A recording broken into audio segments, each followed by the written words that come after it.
ప్రియులారా, ప్రార్థన చేసుకుందాం. మహోన్నతుడా, పరిశుద్ధుడా, మీకు వందనాలు, స్తోత్రాలు. ప్రాతకాల ఆరాధన ద్వారా నిన్ను గణపరుస్తున్న ప్రతి కుటుంబాన్ని ఆశీర్వదించి నైనా ప్రతి ఒక్కరితో మీరు మాట్లాడి మీరు మహిమ పొందండి. యేసు ప్రభు వారి దివ్య నామమున వేడుకొనుచున్నాము తండ్రి, ఆమేన్.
ప్రియులారా, ప్రభు పేరిట మీకు శుభాలు.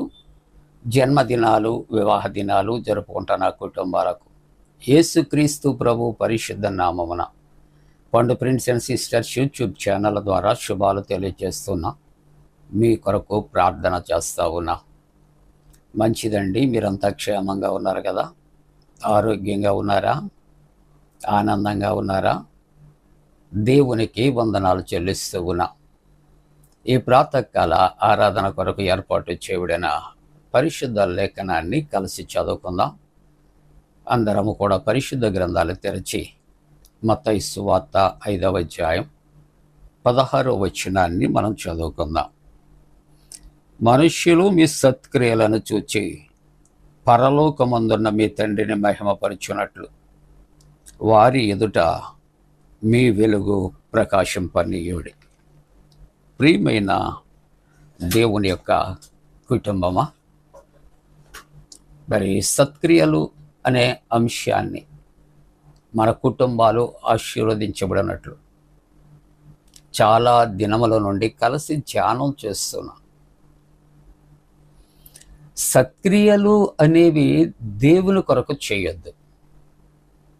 సత్క్రియలు, మంచి పనులు, మంచి కార్యములు, గుడ్ డీడ్స్, ఇవన్నీ మన కొరకు, మన కుటుంబము కొరకు మనం చేద్దాం. పెద్దలు చెప్పే మరొక మంచి మాట మీకు జ్ఞాపకం చేస్తాను. మనం ఇతరులకు ఎందుకు చేయాలి అంటే పెద్దలు చెప్పే సమాధానం, మేము చేస్తున్నటువంటి మంచి కార్యాలు మా బిడ్డలకు దీవెనకరంగా ఉంటాయి. మేము ఏం మంచి పనులు చేస్తున్నామో అవి మా బిడ్డలను కాపాడుతూ ఉంటాయని చాలామంది పెద్దలు, తల్లిదండ్రులు చెబుతూ ఉంటారు. పెద్దల మాట పెరుగన్నపు మూట అంటారు ప్రియులారా. వారి జీవిత అనుభవాలు రంగరించి ఎన్నో మాటలు చెబుతారు. కానీ మనం ఏం చేస్తామంటే అవన్నీ పెడచెవిన పెట్టేస్తాం. ఆ తరువాత వారి మాటలు పెడచెవిని పెట్టి వచ్చే ఆశీర్వాదాలు కోల్పోయిన తర్వాత వారి మాటలు గుర్తు చేసుకుంటాం. ఆ తదుపరి ఎంత విచారించినప్పటికీ కూడా ఆ దీవెనలు మరలా దొరికేవి కాదు. కాబట్టి దేవుని యొక్క వాక్యం అంటుంది, ఇదిగో మనుష్యులు ఎదుట మీ సత్క్రియలు. సత్క్రియ ఇతరులకు హాని కలగనటువంటిది ఏదైనా సత్క్రియే, మంచి పనే. ప్రియమైన దేవుని యొక్క బిడ్డలారా, నువ్వు దేవుని సన్నిధికి వెళుతూ మరొక వ్యక్తికి దేవుని సన్నిధికి రమ్మని చెప్పు, సత్క్రియే. నువ్వు రక్షించబడినటువంటి వ్యక్తిగా ఎదుటి వ్యక్తికి కూడా నువ్వు రక్షణ పొందుకో అని చెప్పటం కూడా సత్క్రియే. ఇలా చెప్పుకుంటూ పోతే మీకు తెలిసినవే అనేకమైనటువంటి సత్క్రియలు ఉంటాయి. కాబట్టి ఈ ప్రాతకాల ఆరాధనలో దేవుని యొక్క వాక్యాన్ని మరి తీతు పత్రిక 3వ అధ్యాయము 14వ వచనాన్ని మనం చూస్తూ ఉన్నప్పుడు,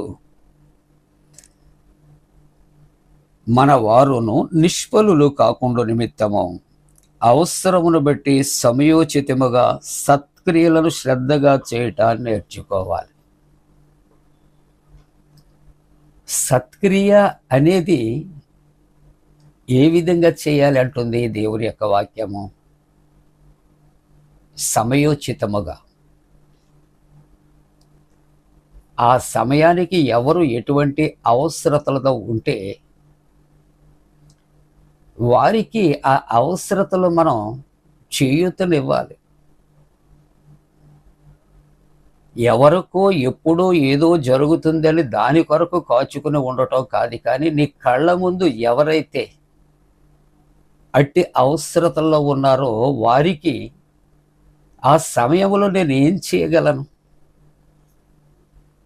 వారి కష్టాన్ని నేను ఎలా తీర్చగలను, వారి దుఃఖాన్ని ఎలాగా దూరపరచగలను, వారికి ఎలాగ ఉపశమనం కలిగించగలను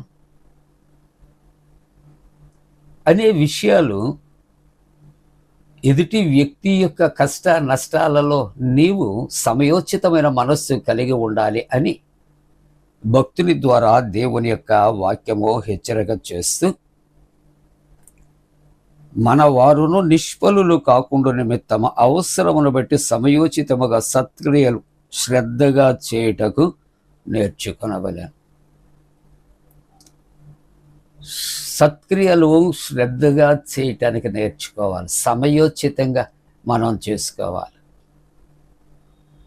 అంటే ఎవరు ఎటువంటి అవసరతల్లో ఉన్నారో నువ్వు ఎరిగి ఉండాలి. అట్టి అవసరతను నువ్వు తీర్చగలిగినటువంటి వ్యక్తిగా ఉండాలి అని ఈ ప్రాతకాల ఆరాధనలో దేవుని యొక్క వాక్యము హెచ్చరిక చేస్తూ ఉన్నది. పేతురు రాసిన మొదటి పత్రిక 2వ అధ్యాయం 12వ వచనాన్ని చూస్తూ ఉంటున్నప్పుడు, అన్యజనులు మిమ్మల్ని ఏ విషయములో దుర్మార్గులను దూషిస్తారు, ఆ విషయములో వారు మీ సత్క్రియలను చూచి వాటిని బట్టి దర్శన దినమున దేవుని మహిమపరుచున్నట్లు.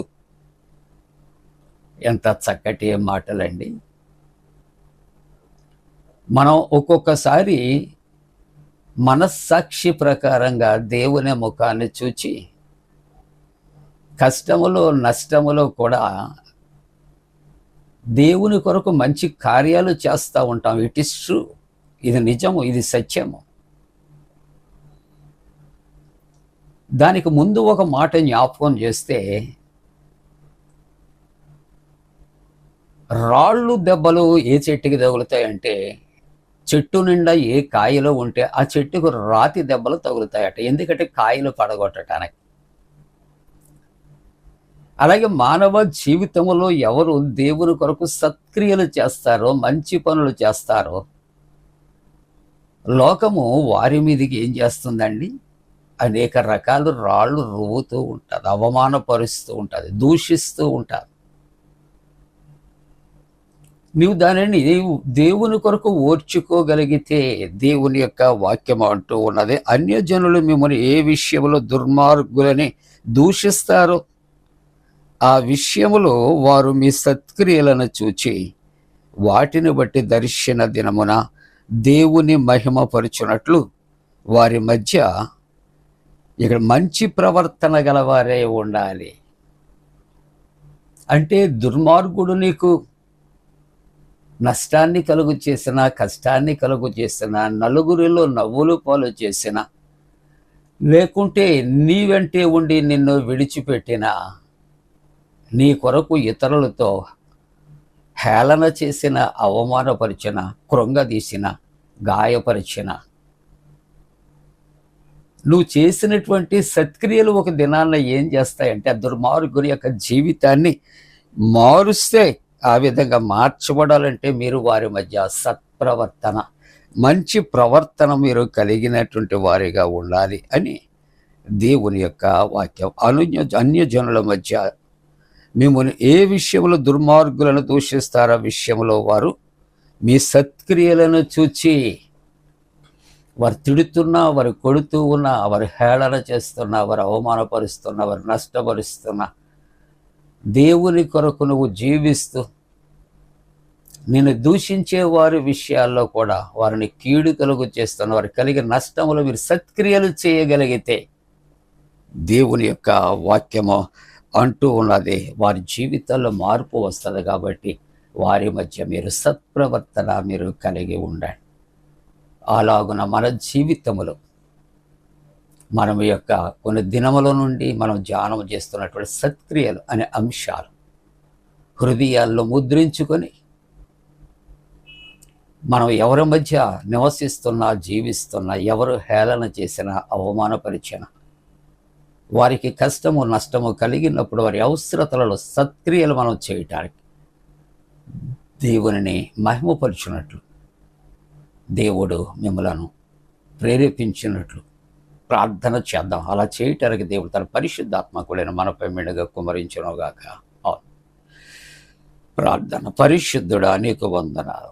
సత్క్రియలు అనే అంశాన్ని చాలా దినముల నుండి ధ్యానం చేస్తున్న ఓపికతో, ఓర్పుతో, భక్తితో ఇన్ని దినాలు విశ్వసించి ధ్యానిస్తున్న వారి అందరినీ దీవించండి నాయనా. మేము ప్రతి వారి మధ్య సత్ప్రవర్తన మేము కలిగి ఉండటానికి కృప చేయండి. నీట్ ఎగ్జామ్ రాసిన బిడ్డలకు విజయాన్ని ఇవ్వండి. అనారోగ్యంతో ఉన్నవారిని స్వస్థపరచండి. ఆర్థిక ఇబ్బందుల్లో ఉన్నవారిని తండ్రి నాయనా నీవే తండ్రి ఆ కొరతలు తీర్చండి ప్రభువా. మరి యొక్క గల్ఫ్లో జరుగుతున్న యుద్ధ బీభత్సాలు దూరపరచండి. చంటి బిడ్డల కొరకు నైనా, గర్భిణీ స్త్రీలు సుఖప్రసవము కొరకు, యవన బిడ్డలు వివాహాల కొరకు అలాగే ప్రార్థించమని కోరినటువంటి నాయన, ఇదిగో ప్రభువా, గర్భిణీలు సుఖప్రసవము కొరకు ప్రార్థిస్తూ యేసు నామమున నడుచుకుంటున్నాం తండ్రి. ఆమేన్. మన పరమ తండ్రి అయిన దేవుని యొక్క ప్రేమయు, ప్రభువైన యేసుక్రీస్తు ప్రభు కృపయు, పరిశుద్ధాత్మిక అన్యోన్య సహవాసం ఆరాధిస్తున్న కుటుంబాలకు తోడుకొని సంరక్షించి కాపాడునుగాక. ఆమేన్.